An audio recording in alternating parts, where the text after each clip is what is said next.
भोला के पिताजी बचपन में ही शांत हो गए थे, इसलिए भोला अपनी माँ के साथ रहता था। भोला की माँ को दिल की बीमारी थी, इस वजह से वो अक्सर बीमार रहती थी। घर का खर्चा चलाना बहुत ही मुश्किल था, इसलिए उसे जो भी काम मिलता वो कर लेता। पर इन सब से भी घर का खर्चा और माँ की दवाइयाँ लाने में बहुत मुश्किल होती। बेटा, मेरी दवाइयाँ खत्म हो गई हैं। माँ, मैं कल ही शहर जाकर तेरी दवाइयाँ ले आऊंगा। ऐसा कहकर वो घर से बाहर निकल जाता है। अब तो बस मेरे पास थोड़े ही पैसे बचे हैं, इसमें माँ की दवाइयाँ तो नहीं आ पाएगी। एक काम करता हूँ, आज ज्यादा काम कर लूंगा। चल भाई भोला, आज तो तुझे बहुत ही मेहनत करनी पड़ेगी। तभी उसकी माँ के चिल्लाने की आवाज आती है। भोला दौड़कर अंदर आता है। माँ, क्या हुआ तुम्हें? बेटा, पता नहीं, बहुत दर्द हो रहा है, मैं हिल भी नहीं पा रही। फिर वो बोल भी नहीं पाती। माँ, क्या हुआ है तुझे? मैं वैद्य जी को बुलाकर लेकर आता हूँ। भोला दौड़ा दौड़ा वैद्य जी के पास जाता है। वैद्य जी। अरे भोला, क्या हुआ? इतना घबराया हुआ क्यों है? वैद्य जी, आप जल्दी से मेरे घर चलिए। मेरी माँ को न जाने क्या हो गया है, वो बोल ही नहीं पा रही है और उसके हाथ पैर भी नहीं हिल रहे हैं। भोला वैद्य जी को लेकर आता है। बेटा, तुम्हारी माँ को लकवा हो गया है। वैद्य जी, तो अब फिर इसका कोई तो इलाज होगा। आपको जो भी इलाज करना है आप कीजिए, जितने पैसे लगेंगे मैं व्यवस्था कर दूंगा। बेटा, मुझे इसके लिए एक खास किस्म का तेल बनाना होगा। इसके लिए मुझे कुछ जड़ी बूटियाँ चाहिए, पर वह जड़ी बूटियाँ हमारे यहाँ पर नहीं मिलती। तो फिर कहाँ मिलती है वैद्य जी? वैद्य जी अपने झोले में से एक किताब निकालते हैं और उसमें से भोला को उन जड़ी बूटियों के बारे में बताते हैं। अगर तुम्हें यह मिल गई तो मैं तुम्हारी माँ का इलाज शुरू कर दूंगा, और यह किताब भी अपने साथ ले जाओ, काम आएगी। ठीक है वैद्य जी, मैं इन्हें लेकर आऊंगा। पर यह मिलेगी कहाँ? बेटा, यहाँ से दक्षिण की तरफ जाने पर तुम्हें एक मांसाहारी जंगल मिलेगा। जंगल पार करने पर तुम्हें रंग बिरंगा तालाब मिलेगा, और उस तालाब के बीचों बीच एक अनोखा टापू दिखेगा। वहाँ पर तुम्हें यह जड़ी बूटी मिल जाएगी। अच्छा वैद्य जी, मैं कल सुबह ही वहाँ के लिए निकलता हूँ। ठीक है बेटा, पर तुम्हें बहुत ही ज्यादा सावधानी बरतनी पड़ेगी। उस जंगल में भूल कर भी किसी भी पेड़ को हाथ मत लगाना। उस टापू पर जो कोई भी गया है वह वापस नहीं आया। आप फिक्र मत कीजिए वैद्य जी, मैं बूटी लेकर जल्द ही आऊंगा। बस आप मेरी माँ का ध्यान रखना। ठीक है बेटा, तुम निश्चिंत होकर जाओ। भोला अगली सुबह ही उस टापू के लिए निकल जाता है।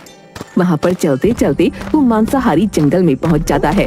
वहाँ पर भोला को बहुत से इंसानों और जानवरों के कंकाल दिखाई पड़ते हैं। लगता है कि यही मांसाहारी जंगल है। वो वहाँ से आगे बढ़ जाता है। कुछ दूर चलकर, अब तो बहुत ही ज्यादा थक गया हूँ, थोड़ी देर यहाँ पर बैठकर आराम कर लेता हूँ। फिर भोला एक पेड़ के नीचे बैठकर आराम करने लगता है। तभी एक पत्ता उड़कर भोला के हाथ पर चिपक जाता है। उसे एहसास होता है कि उसके हाथों में से खून निकल रहा है। अरे, ये क्या हुआ? यह कैसा पत्ता है? मेरे हाथों में से निकल ही नहीं रहा और लगता है मानो मेरा खून चूस रहा हो। जैसे तैसे भोला उस पत्ते को अपने हाथों पर से हटाता है और वहाँ से उठकर जाने लगता है। लगता है इसी वजह से इस जंगल को मांसाहारी जंगल कहते होंगे। कुछ दूर तक भोला खुद को उन पेड़ों से बचाता है। फिर अचानक से एक पेड़ की जड़ पर पैर रख देता है। वो जड़ उसके पैरों को जकड़ लेती है। हे भगवान, अब यह क्या नहीं बला है? मेरा पैर! उसे बहुत दर्द होता है और उसके पैरों में से खून निकलने लगता है। वो अपने झोले में से एक खंजर निकालता है और उस खंजर से उस जड़ को काट देता है और वहाँ से भागने लगता है। जैसे तैसे वो उस जंगल को पार कर लेता है। हे भगवान, इतना खतरनाक जंगल! आज तो बाल बाल बच गया।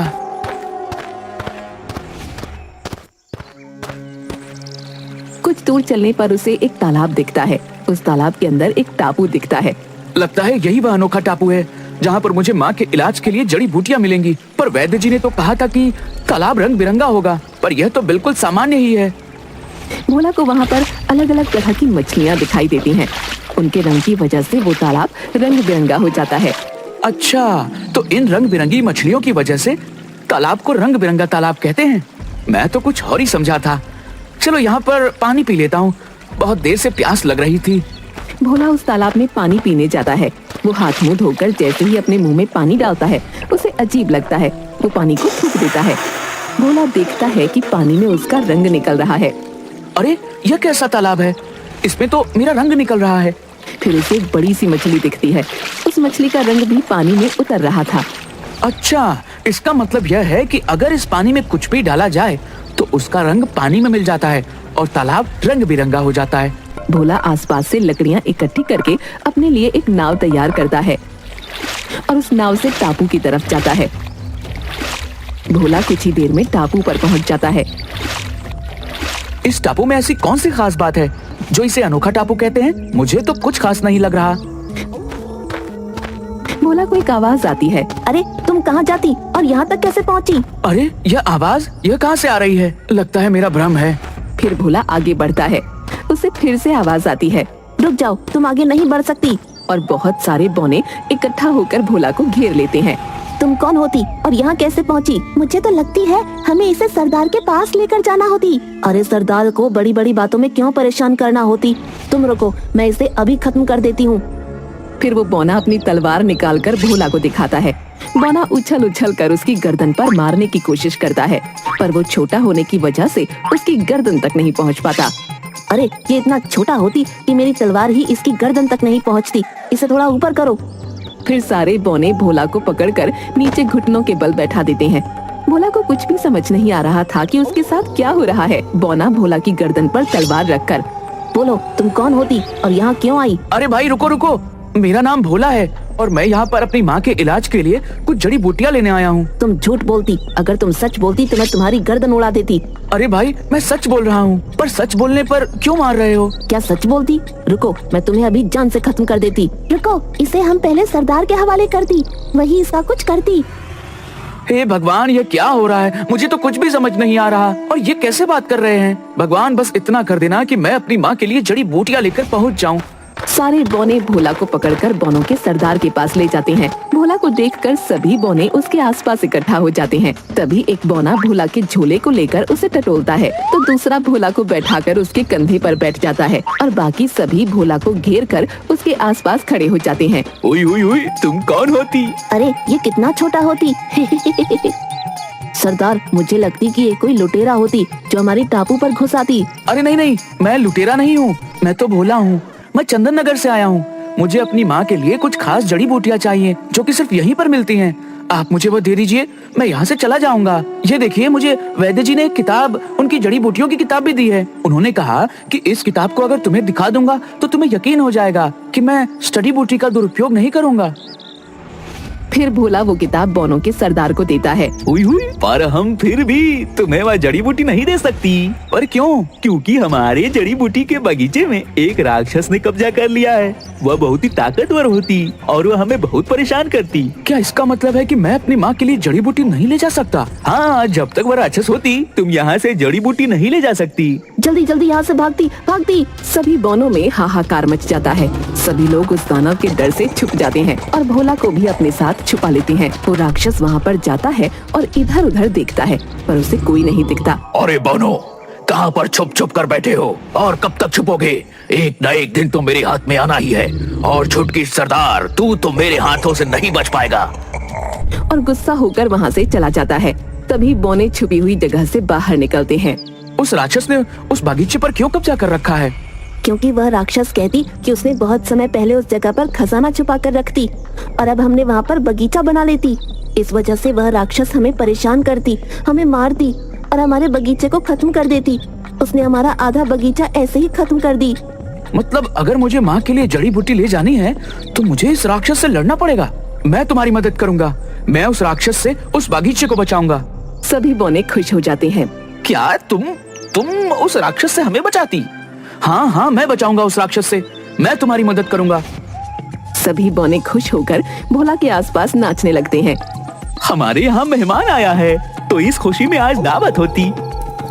फिर शाम को दावत होती है। सभी बौने बारी बारी से भोला को कुछ न कुछ खिलाते हैं। अरे बस, मेरा पेट भर गया और मैं अब कुछ नहीं खा सकता। पर बौने उसकी बात नहीं सुनते और उसे खिलाते ही जाते हैं। फिर भोला जोर से डकार लेता है, फिर पेट पर हाथ फेरता है और जोर से पाद मारता है। इतनी गंदी बदबू से एक बौना बेहोश हो जाता है। अरे भाइयों, मुझे माफ कर दो। मैं जानती कि ये होश कैसे आती। वो बौना होश में आ जाता है। अच्छा, अब खाना पीना तो बहुत हो गया, पर मुझे यह बताओ कि हम उस दानव को कैसे मार सकते हैं? वह तो हमें बौना दादा से ही पूछना होती, वही हमें बता सकती। बौना दादा, यह कौन है? ये हमारे टापू के सबसे बुजुर्ग बौने हैं। फिर भोला और बौने मिलकर बौना दादा के पास जाते हैं। बौना दादा, हमारे यहाँ मेहमान आई है। यह हमें उस राक्षस के चंगुल से बचाएगी। क्या तुम सच कहती? वो हमें राक्षस से बचाती। हाँ बौना दादा, मुझे अपनी माँ के इलाज के लिए जड़ी बूटी की जरूरत है। बस आप मुझे यह बताइए कि मैं उस राक्षस को कैसे मार सकता हूँ। उस राक्षस की जान उसकी पूंछ में होती। अगर तुम उसकी पूंछ काट देंगे तो वह राक्षस मर जाती, पर आज तक ऐसा कोई भी नहीं कर पाई। हमें तो उस राक्षस के सामने खड़े होने की भी डर लगती। मैं करूँगा उस राक्षस का सामना। तभी एक बौना वहाँ आ जाता है। वह राक्षस फिर से आ जाती, जल्दी जल्दी छुप जाती। नहीं, अब भागने की जरूरत नहीं है, मैं करूँगा उस राक्षस का सामना। फिर सभी उस राक्षस के आसपास इकट्ठा हो जाते हैं और भोला भी वहाँ पर होता है। अरे इस बौने की बस्ती में यह इंसान कहाँ से आ गया? ए राक्षस, चला जा यहाँ से। चला जाऊं? तो अच्छा, तो अब मुझे मरवाने के लिए तुम इंसान की मदद लोगे? हाँ, ये हमें तुमसे बचाती। तो मैं भी देखता हूँ कि यह कैसे मेरा सामना करेगा। तो ठीक है, कल शाम को तुम फिर यहाँ आना। अगर मैं जीत गया तो तुम इस टापू को छोड़कर यहाँ से चले जाओगे, और अगर मैं जीता तो इन बौनों को हमेशा मेरी गुलामी करनी पड़ेगी। ठीक है, मुझे मंजूर है। तो कल शाम को मुकाबला पक्का। वो राक्षस चुनौती स्वीकार करके फिर से बगीचे में लौट जाता है। फिर बौने और भोला मिलकर योजना बनाते हैं। कल शाम को जब मुकाबला होगा तो मैं लड़ाई से उस राक्षस का ध्यान भटकाऊंगा, तभी मेरे पीछे से जाकर उसकी पूंछ में आग लगा देना। सभी बौने शाम को मुकाबले की तैयारी करते हैं। शाम को राक्षस फिर से आ जाता है। ए इंसान, तैयार है हारने के लिए? हाँ हाँ, मैं तैयार हूँ। फिर भोला और राक्षस दोनों का मुकाबला शुरू हो जाता है। राक्षस खड़ा होता है और भोला राक्षस को मारने के लिए जाता है, पर उल्टा भोला ही नीचे गिर जाता है। अरे बाप रे, यह राक्षस तो इतना ताकतवर है, मैं इसका सामना कैसे करूँगा? फिर राक्षस भोला को दोनों हाथों से उठाकर हवा में उठा देता है और भोला को नीचे फेंक देता है। भोला को दिन में ही तारे दिखने लगते हैं। फिर भोला खुद को बचाने के लिए उस राक्षस के आगे आगे भागने लगता है। अपने आप को इस राक्षस से खुद को कैसे बचाऊं? यह तो मेरी जान ही ले लेगा। हाँ, मैं धूल उसकी आंखों में उड़ा देता हूँ। फिर भोला जमीन की धूल को राक्षस की आंख में उड़ा देता है। राक्षस को कुछ नजर नहीं आता और वो चिल्लाने लगता है। तभी एक बौना पीछे से उसकी पूंछ में आग लगा देता है। बचाओ बचाओ, तुम सबने मेरे साथ धोखा किया है। और राक्षस नष्ट हो जाता है। सब बौने खुश हो जाते हैं और नाचने लगते हैं। अब तो मुझे वह जड़ी बूटी मिल जाएगी ना? हाँ हाँ, अब तुम उस जड़ी बूटी को ले जा सकती। मैं खुद तुम्हें वह जड़ी बूटी देती। सुबह होते ही बौनों का सरदार भोला को बगीचे में ले जाकर उसे जो भी जड़ी बूटियां चाहिए थी वो दे देता है। ध्यान रखती, इसे किसी भी गलत इंसान के हाथ में नहीं देती, नहीं तो कोई भी इसका दुरुपयोग कर सकती। ठीक है, मैं ध्यान रखूंगा। यह लेती, इस ताबीज को पहनकर तुम सुरक्षित घर पर पहुंच जाती और इसकी मदद से तुम्हें कोई भी चोट नहीं पहुंचा सकती। भोला बौने के गले मिलकर अपने घर के लिए निकल जाता है। यह लीजिए वैद्य जी, आपने जो जो जड़ी बूटियां कही थी मैं सभी लेकर आया हूँ। अरे वाह बेटा, तुमने तो नामुमकिन को भी मुमकिन कर दिया। मैं अभी से वह खास तेल बनाना शुरू कर देता हूँ। फिर वैद्य जी वो खास तेल बना देते हैं और भोला की माँ का इलाज शुरू कर देते हैं।